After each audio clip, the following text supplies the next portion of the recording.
Halo semuanya. Dalam kesempatan kali ini kami akan membahas salah satu cerpen karya A.A. Nafis yang berjudul Datangnya dan Perginya. Cerpen ini terdapat dalam kumpulan Robohnya Surau Kami dan menyimpan pesan mendalam tentang kehidupan yang sangat dekat dengan pengalaman kita sehari-hari. Mari kita telusuri bersama apa saja amanat yang terkandung di dalamnya.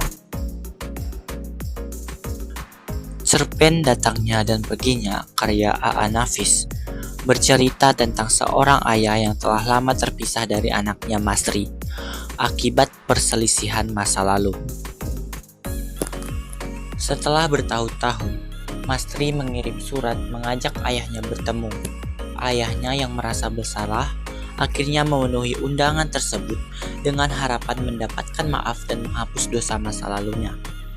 Namun, pertemuan tersebut membawa pengungkapan pahit bahwa istri Masri adalah anak kandung ayahnya sendiri, yang menimbulkan konflik batin dan penyesalan mendalam. Cerita ini menggambarkan perjalanan emosional dan psikologis ayah yang penuh penyesalan atas kesalahan dan perkataan sombong yang sempat merusak hubungan dengan anaknya.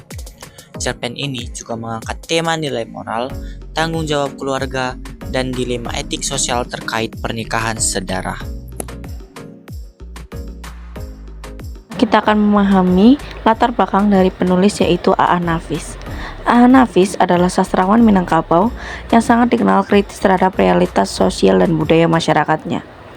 Ia tumbuh di lingkungan yang sangat menjunjung tinggi adat dan nilai-nilai keluarga, sehingga isu-isu moral, adat, dan konflik keluarga sering muncul dalam karyanya, termasuk Datangnya dan Perginya. Latar belakang pengarang ini sangat memengaruhi cara ia menggambarkan tokoh dan konflik dalam cerita.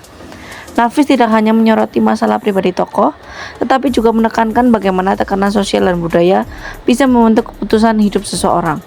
Melalui cerpen ini, Nafis mengajak pembaca untuk lebih peka terhadap realitas sosial di sekitarnya.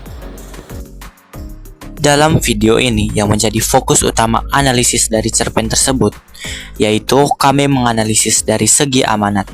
Adapun amanat yang terkandung dalam cerpen ini sebagai berikut.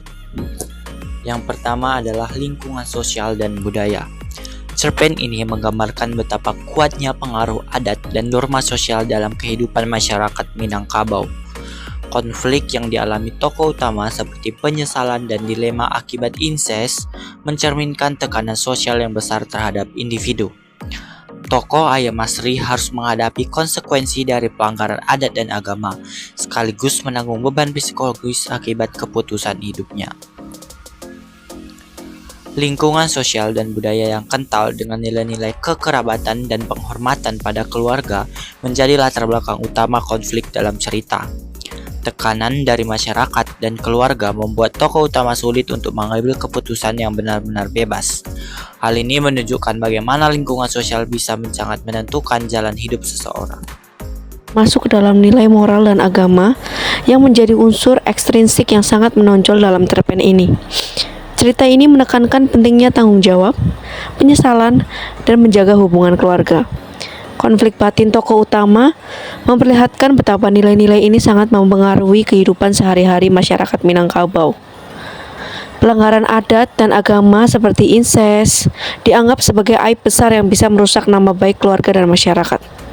Tokoh utama pun harus menghadapi dilema apakah ia harus membongkar rahasia demi menjaga nilai moral dan agama, atau membiarkan kebahagiaan anaknya tetap berjalan meski harus menanggung beban moral. Hal ini memperlihatkan betapa pentingnya nilai moral dan agama dalam kehidupan masyarakat.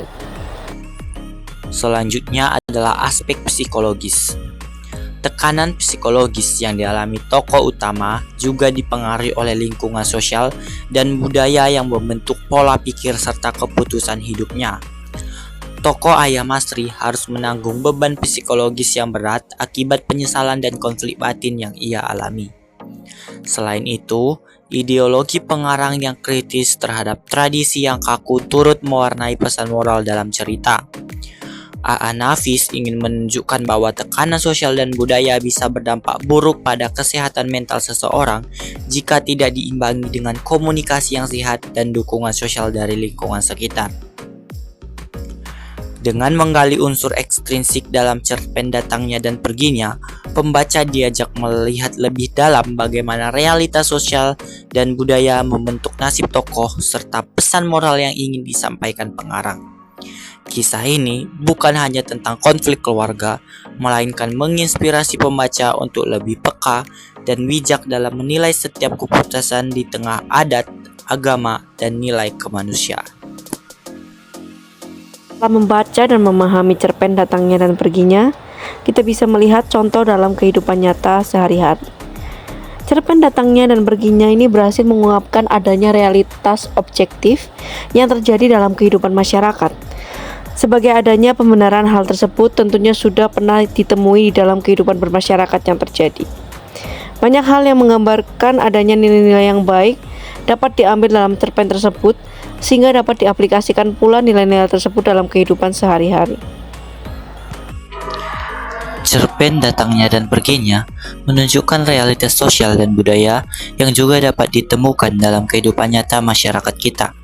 Misalnya dalam masyarakat yang sangat menjunjung tinggi adat dan norma, seringkali individu merasa terbebani oleh harapan dan tekanan lingkungan sosial seperti keluarga, tetangga, dan komunitas tempat mereka tinggal.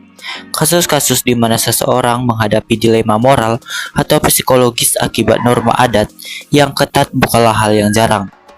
Contoh nyata yang mirip dapat terlihat pada situasi di mana seseorang harus memilih antara mengikuti keinginan pribadi dengan mempertahankan kehormatan keluarga atau adat yang dianut. Dalam masyarakat yang masih kental nilai kekeluargaannya, rahasia keluarga atau pelanggaran norma seperti perselisihan internal, pernikahan yang tidak disetujui, dan bahkan hubungan yang tabu bisa menyebabkan konflik batin dan isolasi sosial. Seorang individu mungkin tidak berani mengungkapkan masalahnya karena takut menyakiti nama baik keluarga atau mendapatkan stigma dari masyarakat. Oleh karena itu, cerpen ini mengajak pembaca untuk merefleksikan pentingnya keseimbangan antara memegang teguh nilai adat, moral, dan agama dengan memberikan ruang bagi komunikasi jujur dan empati dalam menghadapi masalah keluarga atau sosial. Menerapkan nilai-nilai kebaikan seperti tanggung jawab, rasa hormat, dan pengertian dalam kehidupan sehari-hari akan membantu membangun masyarakat yang lebih sehat secara psikologis dan harmonis secara sosial. Cerpen ini juga menginspirasi kita agar tidak hanya mengikuti tradisi secara dogmatis, tetapi mampu mengkritisi dan menyesuaikan nilai-nilai yang berlaku agar tetap relevan dengan perkembangan zaman dan kebutuhan kemanusiaan. Hal ini sangat penting agar konflik seperti yang dialami tokoh utama tidak berulang di kehidupan nyata.